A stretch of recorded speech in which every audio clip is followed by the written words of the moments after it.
Muy bien, continuamos con nuestro curso profesional de programación orientada a objetos con PHP y MySQL de Bexlan. Y en la sesión anterior ya habíamos hablado sobre la introducción, una breve introducción a lo que es la arquitectura de software.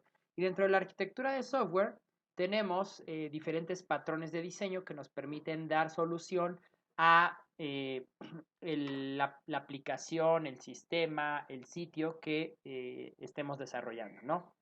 Muy bien. Entonces, entre ellos, uno de los patrones que más se adapta a las necesidades de la web es el patrón del modelo vista controlador. Y en ese sentido, cuando hablamos ya de una aplicación web respecto de un sitio web convencional, ¿no? Un sitio web podría ser nada más un sitio que muestra, que comunica información de la empresa, ¿no? Pero ya cuando hablamos de una aplicación web, significa que estamos interactuando con información, que a lo mejor estamos generando o analizando datos, estadísticas, entregando reportes, etcétera, ¿no? Entonces, en ese sentido, las aplicaciones web tienden a generar una respuesta dinámica a diferencia de los sitios web, como aquí se los menciono. Y en ese sentido, las aplicaciones web en general tienen tres aspectos a considerar dentro de su desarrollo. Primeramente, el código de inserción, consulta, actualización o eliminación de datos, lo que ya estuvimos viendo en la unidad anterior respecto de las operaciones del CRUD a la base de datos, ¿no? Create, read, update, delete. ¿Sale?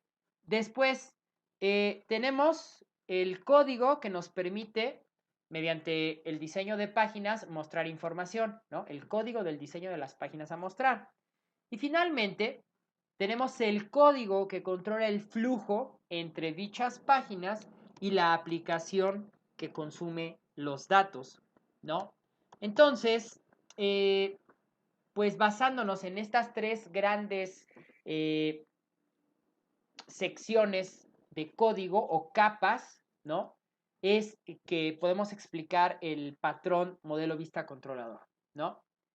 Eh, entonces, una forma de separar estos tres aspectos, estas tres capas, usando el patrón de diseño de software MVC o modelo vista controlador, sería, primero, el modelo.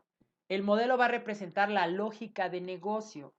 ¿Sale? Ustedes van a escuchar mucho este concepto de lógica de negocios, o más bien lógica de negocio. Ahí me, hay un pequeño error, ¿no? No se dice negocios, ¿no? Sino el concepto de lógica de negocio, sobre todo cuando hablamos de bases de datos, y permítanme un momento, ya está corregido. No está corregido. uh, bueno, luego lo corrijo, no se preocupen. Eh, Cuando hablamos de lógica de negocio, significa en bases de datos eh, todo este proceso que implica entender cómo funciona o cuáles son las necesidades de nuestros usuarios, ¿no? Es decir, cuál es la lógica ahora sí, cuál es la lógica del negocio, ¿sale? O sea, por negocio entendamos pues cualquier sistema que vayamos a desarrollar, así sea un sistema para llevar el control de asistencia de los trabajadores, así sea un sistema para llevar el inventario del almacén de la empresa, ¿no? Para llevar el catálogo de productos que se venden a través de nuestra página de internet, ¿sale? Entonces, esa es la lógica de negocio, entender, como lo pongo aquí, entre paréntesis, la manipulación de los datos que necesitamos modelar, ¿no? Entonces, el modelo de datos representa la lógica de negocio, que no es más que la manipulación de la información pertinente, pues, a la aplicación que yo esté desarrollando. Posteriormente, vendrían las vistas que van a representar esos datos, o sea, lo que va a darle presentación, lo que lo va a poner bonito para el usuario, ¿no? Cuando el usuario dé un clic, o por ejemplo, haciéndonos referencia a la aplicación que vamos a hacer de películas, cuando yo escriba en mi buscador la palabra drama, ¿no? ¡Pum! Y entonces me va a traer todas las películas que estén asociadas al género de drama. ¿Sale? Y finalmente, la parte que va a servir como intermediario entre estos dos elementos, ¿no? Entre el modelo, que son los datos, y la vista, que es las páginas, las interfaces que voy a generar con esa información. Entonces, el intermediario en este caso es el controlador y va a representar el código de navegación de la aplicación, es decir, es el que va a controlar el flujo. Usuario me está solicitando un formulario para dar de alta. Controlador, muestro un formulario, ¿no? Usuario solicita buscar todas las películas y series con el género drama. Entonces, el controlador sabe que tiene que ejecutar un query a la base de datos. La base de datos le regresa ese query. Con ese query, el controlador dibuja o despliega una vista y listo, ¿no? Entonces es el orquestador. Si quisiéramos verlo, no sé, como en un equipo deportivo, ¿no? En un equipo de conjunto como el fútbol soccer, el fútbol americano, el básquetbol, el estratega, el director técnico, el coach, vendría a ser el controlador, ¿sale? Muy bien. Entonces, estos tres aspectos perfectamente se pueden adaptar a este esquema del patrón modelo vista controlador. Ahora, muy importante, algo que no mencioné en la sesión anterior cuando veíamos la arquitectura de software, si se dan cuenta, nada más hablé un poquito del concepto, de las fases de la arquitectura y de los tipos de patrones que hay, pero no hablé como tal de las características de un patrón de diseño de software.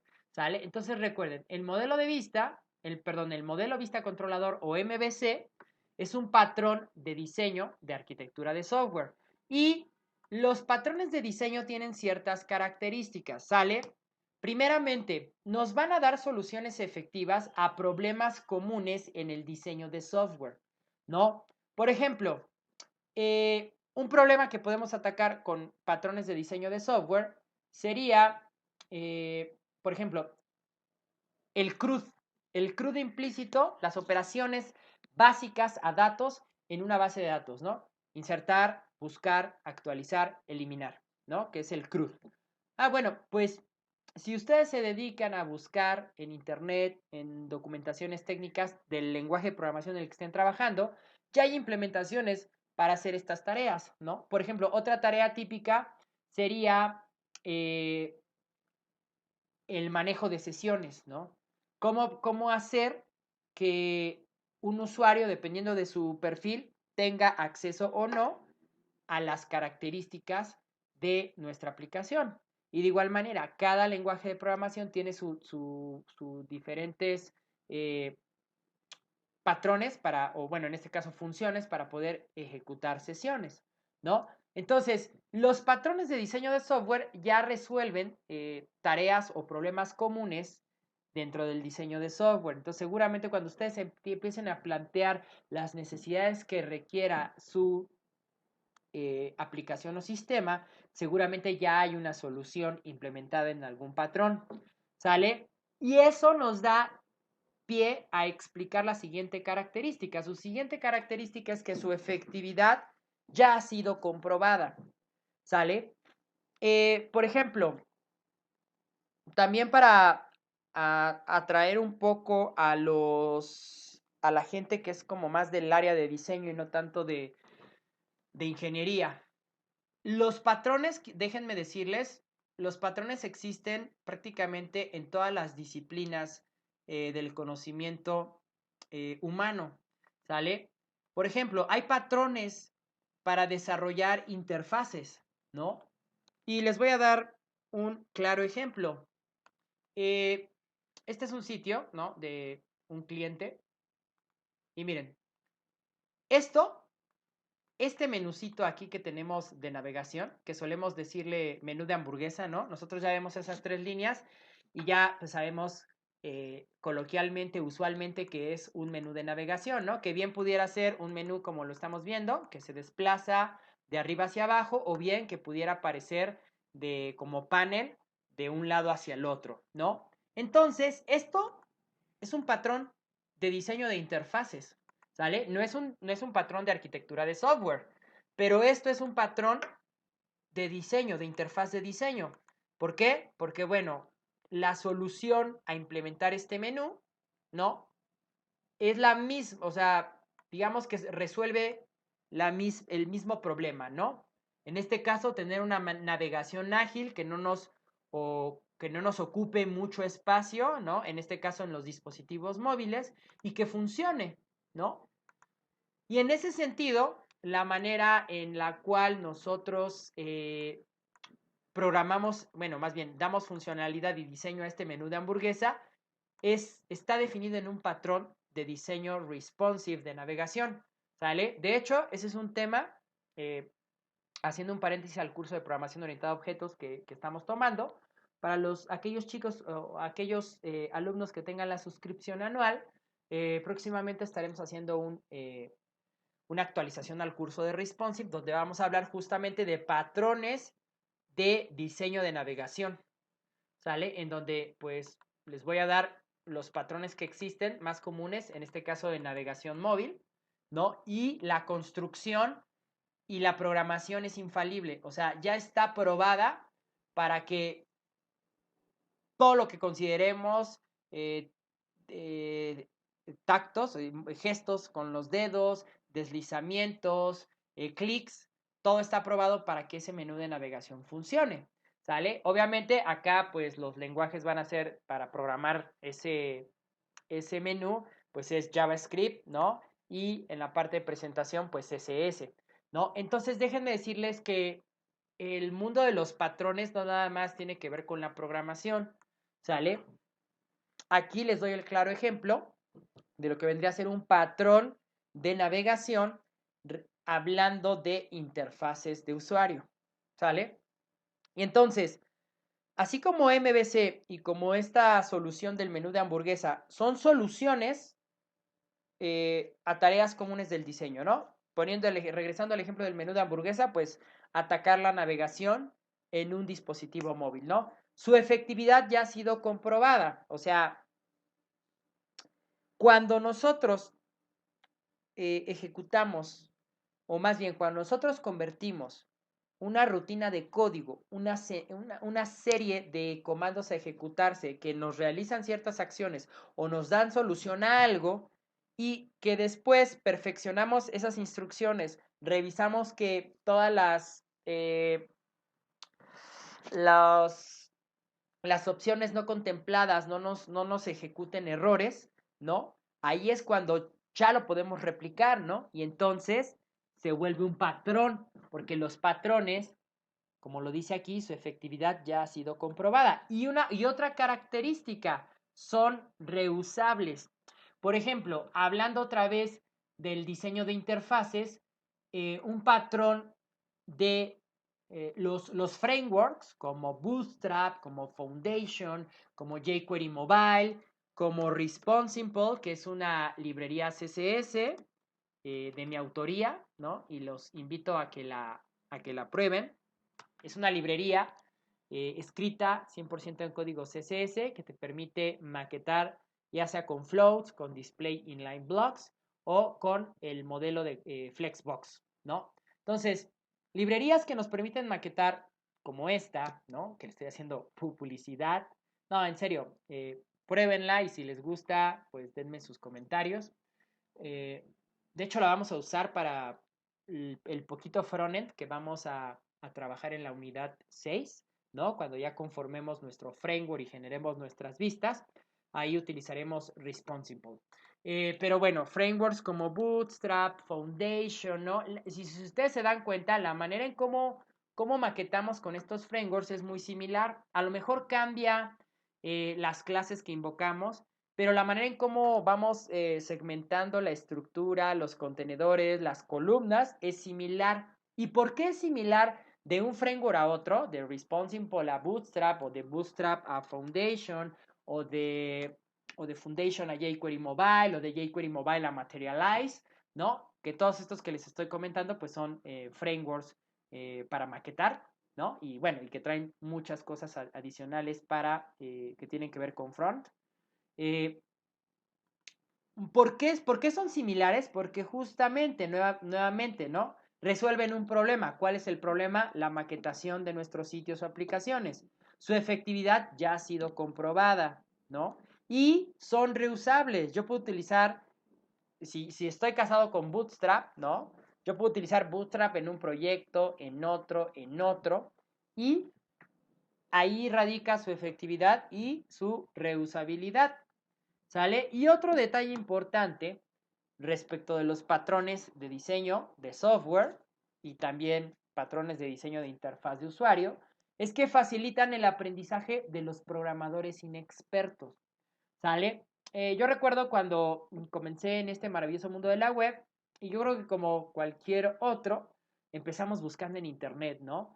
En ese entonces yo no tenía YouTube, yo no podía buscar a través de videos, entonces lo que hacía era leer documentaciones, libros, foros, ¿no? Consultas que me encontraba por ahí en internet.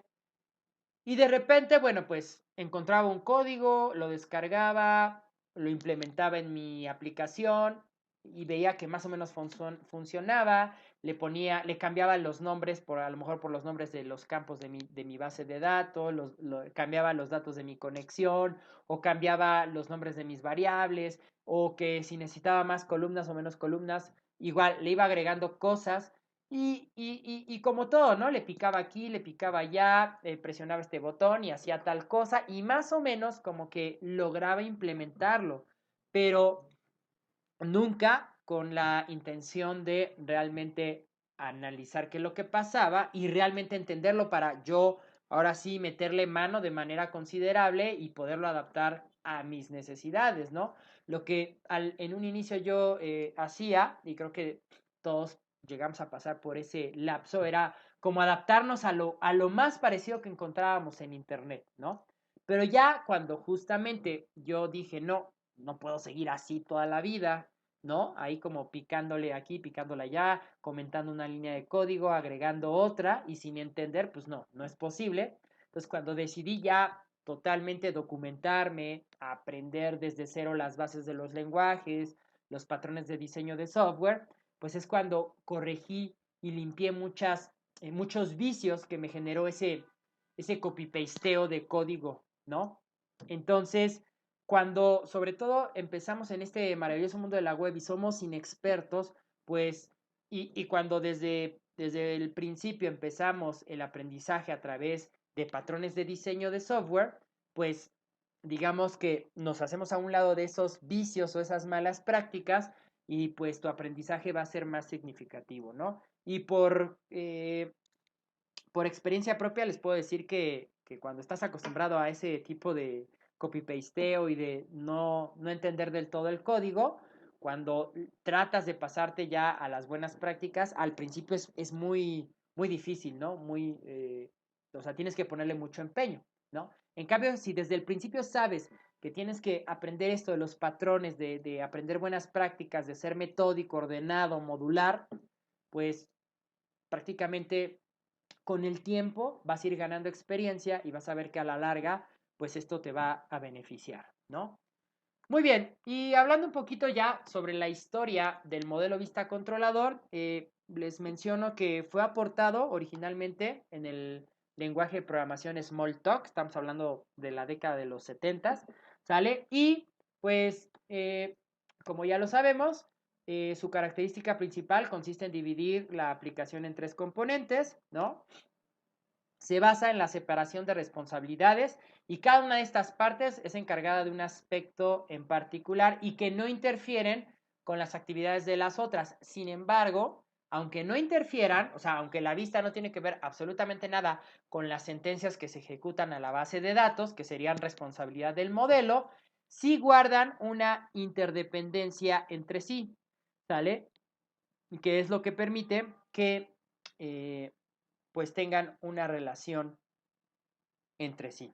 ¿Sale? Y finalmente, pues vamos a ver las características ya de manera concreta de cada una de las partes del modelo vista controlador, ¿no? Y empezamos por el modelo, ¿sale? Algo muy importante es que ustedes deben de entender es que antes de empezar a programar, a meter, a tirar líneas de código, Lo primero que ustedes deben de plantearse es, bueno, primero deben de tener el problema que tienen que dar solución. En este caso, pues, ¿cuál va a ser el planteamiento de la aplicación, sitio web, sistema que van a desarrollar, ¿no?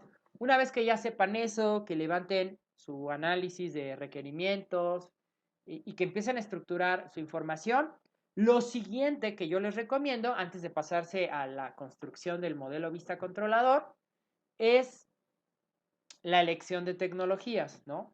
¿Qué base de datos? ¿Qué lenguaje de programación del lado del servidor? ¿Qué sistema operativo? ¿En qué servicio de hosting voy a levantar mi aplicación? ¿Qué necesito para que esto funcione?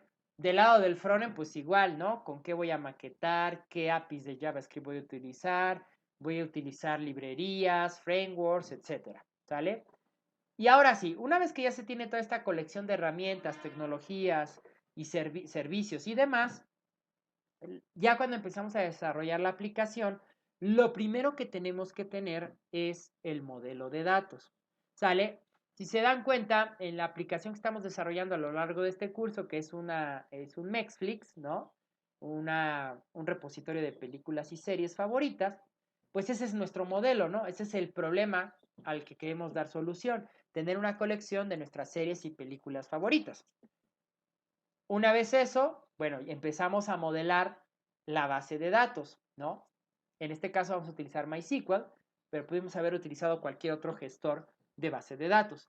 Entonces, lo primero es atacar el modelo, ¿no? Y el modelo nos va a representar la capa de la lógica de negocio, ¿sale? De la persistencia a los datos. El concepto de persistencia significa interacción, trabajo con los datos. Recuerden que yo les decía, una base de datos puede ser la libreta de nuestra abuela, ¿no? Donde ahí tenía hojitas alfabetizadas, ¿no? Y en por ejemplo, en la hoja A tenía un cuadrito para el nombre de la persona, otro para su teléfono, otra para su dirección y así. Entonces, la libreta de la abuela es un gestor de base de datos, ¿no? Muy rudimentario, pero lo es. Finalmente, la información que está escrita en esa libreta son los datos. Entonces, la capa de modelo representa esa lógica de negocio. Ahora, recuerden, la lógica de negocio es saber de qué trata la información que voy a automatizar en mi aplicación o sistema. En nuestro caso, nuestra lógica de negocio son las películas y las series. La persistencia a datos ya son las sentencias de código CRUD, SQL, que nosotros vamos a ejecutar sobre el modelo. Y por ende, como les decía, ¿no? Se encarga del acceso a los datos para realizar consultas, eliminaciones, inserciones, actualizaciones, almacenarlos en medios persistentes, ¿sale? O sea, en una base de datos, a lo mejor en la nube, etcétera, ¿sale? Entonces, prácticamente el modelo tiene que ver con de qué trata la información, lógica de negocio, películas y series, y la persistencia de datos, ¿no? Que la persistencia de datos lo podríamos resumir en el concepto de CRUD, Create, Read, Update y Delete. Bueno, entonces esas serían las características del modelo. Ahora vamos a ver las características de la vista. La vista representa la capa de la presentación de datos. O sea, esos datos que yo manipulo, que yo busco, que yo actualizo, que yo inserto, que yo elimino, cómo mostrárselos de una manera usable en el navegador al usuario, ¿no? Entonces, prácticamente es la capa que se va a encargar de la interfaz de usuario, ¿no? Se encarga de mostrar la información al usuario y que esta interfaz sea amigable, sea usable. La vista, pues obviamente está relacionada con la gente que se dedica al frontend, con la gente que hace el UI, la interfaz de usuario, y el UX, ¿no? La experiencia de usuario. O sea, cuál va a ser la mejor manera, la mejor táctica para nosotros poder mostrar la información que tenemos en nuestro sistema, ¿no? Para que de tal suerte que a todos los usuarios les quede entendible cómo usar o cómo utilizar esa información en base a las necesidades o a las características de nuestro sitio, ¿no? Y muy importante, en la vista solo se deben de realizar operaciones simples, ¿no? Condicionales, ciclos, eventos. O sea, toda la programación que está del lado del front, pues debe ser realmente reactiva al usuario e interactiva, ¿no? Que si pulsó tal botón, entonces está solicitando un formulario, o si escribió una palabra en una cajita de búsqueda y le dio clic, se ejecutó una consulta, ¿sale?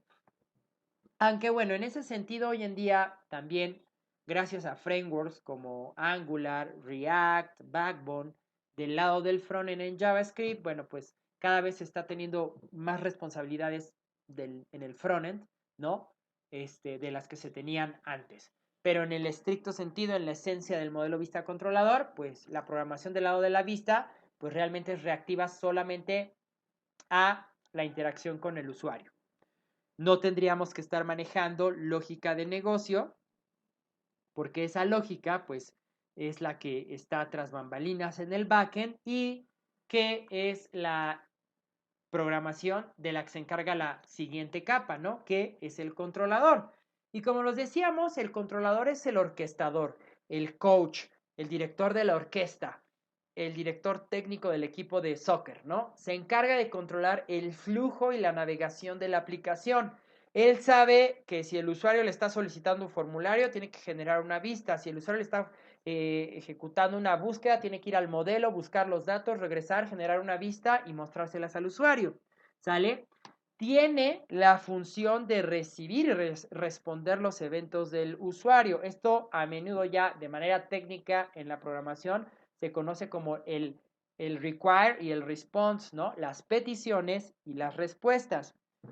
Y depende de esas interacciones, como les decía, pues es el encargado de redirigir o de volver a asignar la lógica de negocio en cada petición.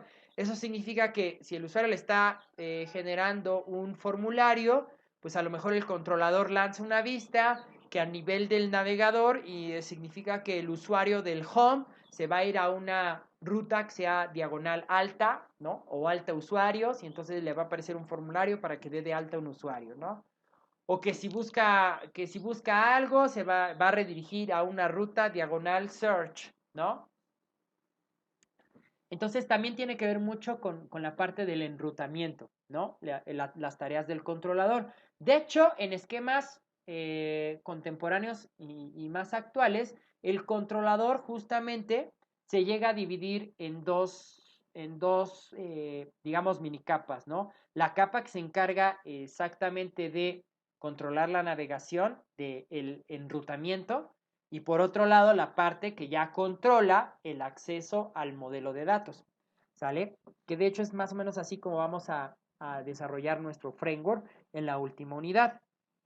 Y pues obviamente que en base a todas estas peticiones de entrada y salida, ¿no?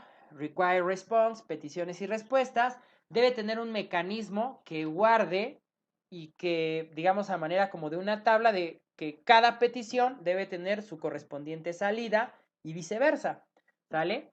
Bueno, entonces de todo eso se encarga el, el, el controlador, ¿no? Entonces, por eso es que es el gran orquestador de nuestra aplicación.